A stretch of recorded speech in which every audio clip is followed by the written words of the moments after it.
ప్రతి కార్యం మనం ఏం చేస్తున్నా కూడా ఎందుకు చేస్తున్నాం, ఎలా చేస్తున్నాం, ఇలా చేసినందువల్ల వచ్చేటువంటి ఫలం ఏమిటి, చేయకపోతే వచ్చేటువంటి నష్టం ఏమిటి.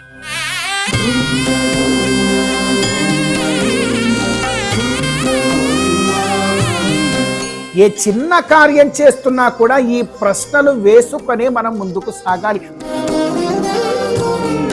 ఆ కార్యం చెయ్యకుండా కనుక మనం ఏదైనా ఒక కార్యం ఆరంభం చేసేస్తే ఖచ్చితముగా ఆ కార్యము తాలూకు ఫలాలు అవి మంచివైనా కావచ్చు, చెడువైనా కావచ్చు, మనం తప్పక అనుభవించవలసి ఉంటుంది జీవితం.